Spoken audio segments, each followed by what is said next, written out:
BR Naidu గారు ఎలాంటి వారంటే దుర్నీతిపరుడు, దుర్వ్యసన వారసుడు, దుర్యోధన సోదరుడు, దుశ్శాసన సమానుడు, దుస్సాంగత్య సామీప్యుడు, ఇన్ని రకాలైనటువంటి ఉపమానాలు చేయగలిగినటువంటి మహానుభావుడైన బిఆర్ నాయుడు గారు మీరు గత సంవత్సర కాలంగా మీ భక్తి ఛానల్ అంటే చంద్రబాబు గారి భక్తి ఛానల్ నా మీదనే నడిచి బతుకుతున్నది అన్నటువంటి విషయాన్ని కూడా ఈ సందర్భంగా గుర్తు చేస్తున్నా. నిరంతరం నా మీద దాడి చేస్తూ జగన్మోహన్ రెడ్డి గారిని నన్ను బండబూతులు తిడుతూ ఆ ఛానల్ను నడుపుకుంటున్నాడు బిఆర్ నాయుడు గారు. బిఆర్ నాయుడు గారు మీరు ఏ టెక్నాలజీతో దర్శనం చేయిస్తాడంటే ఆయన మళ్ళా చెప్తాడు డీజే యాత్రుల్లా ఆ డీజే యాత్రలాగా నేను వెంకటేశ్వర స్వామిని క్యూలలో ఎవరిని పెట్టకుండా చేసేస్తాను అని ఈ సందర్భంగా మాట గుర్తు చేస్తాను. నేను మొన్ననే చంద్రబాబు నాయుడు గారు అన్నారు, వైకుంఠ ఏకాదశి రోజు 46 గంటలైన క్యూ లైన్లలో ఉండి అంత కష్టము పడి మేము దర్శనం చేసుకోవాలని అనుకుంటున్నాము అన్నటువంటి మాట చెప్పిందే చంద్రబాబు నాయుడు గారు. బిఆర్ నాయుడు గారేమో డీజే యాత్ర ద్వారా 2 నిమిషాలలో దర్శనం చేయిస్తారన్నాడు.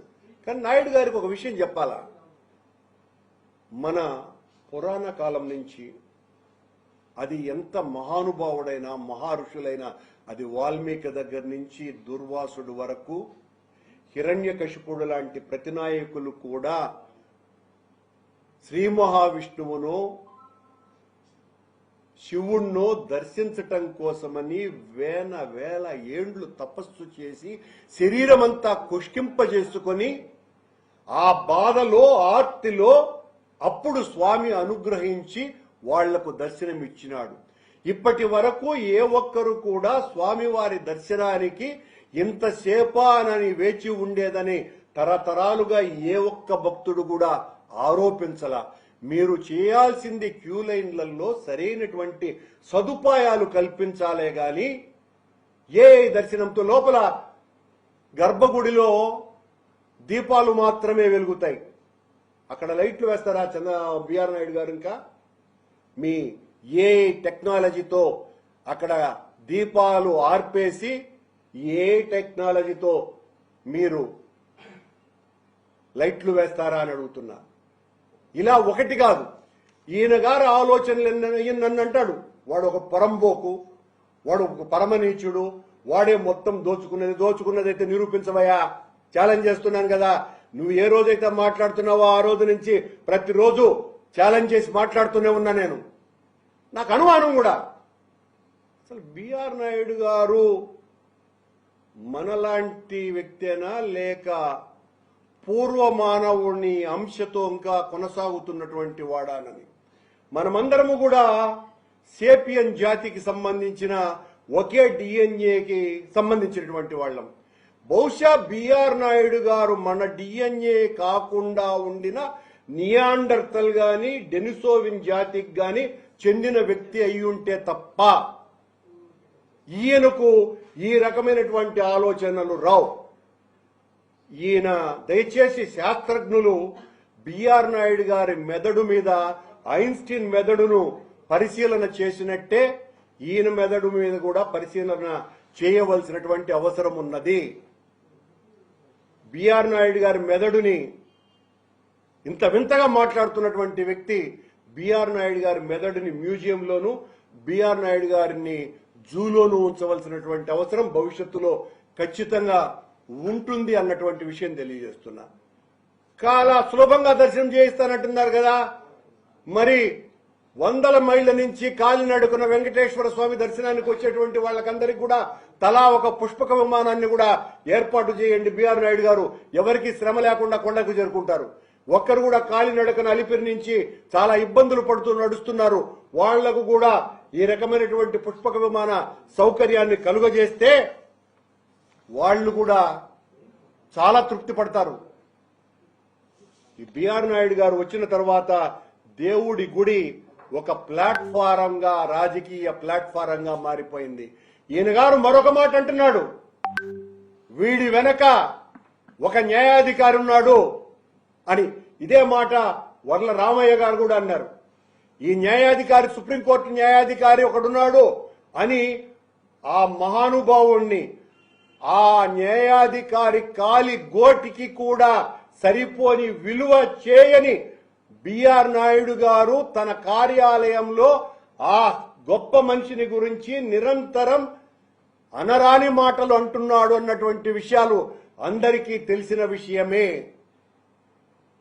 నీకు ధైర్యం ఉంటే, నీకు దమ్ముంటే, నా వెనుక ఉన్నాడు అని నువ్వే న్యాయాధికారి అని చెప్తున్నావో ఆ న్యాయాధికారి పేరు చెప్పే సాహసం నీకుందానని ఛాలెంజ్ చేస్తున్నాను ఈ రోజున పత్రికా సమావేశం ద్వారా. చెప్పాలి బిఆర్ నాయుడు గారు, ఆయన కాలి గోటికి కూడా సరిపోవు నువ్వు. ఆయనంతా నీ బతుకెంత? ఆయన నన్ను విమర్శించేది. ఇలా ప్రతిదీ కూడా, ప్రతి అంశాన్ని కూడా బిఆర్ నాయుడు గారు ఆ ఛానల్ అధిపతిగా పనిచేస్తున్నారే కానీ పాలక మండలి అధ్యక్షునిగా పనిచేయటం పూర్తిగా మానేశాడు.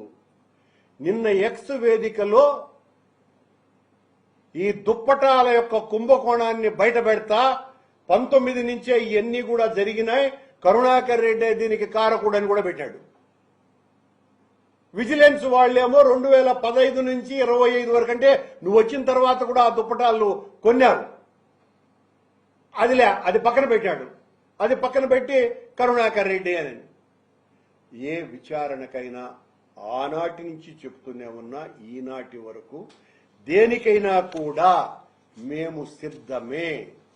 తప్పు చేస్తే నీకంటే ఎక్కువగా బాధపడేవాడిని కూడా నేనే. కాకపోతే నీ చేతిలో మారణాయుధాలు లాంటి నరమేధం చేయగలిగేటువంటి ఛానళ్లున్నాయి, పత్రికలున్నాయి, నడుస్తున్నది నీది. నీది నడిచినంత మాత్రాన భయపడే వాళ్ళు ఉన్నారు అని అనుకుంటే అది నీ భ్రమ తప్ప మరొక్కటి లేదు అని బిఆర్ నాయుడు గారికి తెలియచేస్తున్నా. నేను ఇంకొకటి కూడా ఈ సందర్భంగా చేస్తున్నా. ఇంతటి అబద్ధాలు చెప్పేటువంటి బిఆర్ నాయుడు గారి లాంటి మనిషి నేను ఆ వివిఐపి భక్తులకు, అంతే సహజంగా బిఆర్ నాయుడు గారు పోయే సమయానికి వివిఐపి భక్తులే దర్శనం చేసుకుంటారు కాబట్టి, విఐపి బ్రేక్ దర్శనాలు అవి జరుగుతూ ఉంటాయి కాబట్టి, దయచేసి బిఆర్ నాయుడు గారు గుడిలో ఉన్నప్పుడు దర్శనానికి వెళ్ళకండి.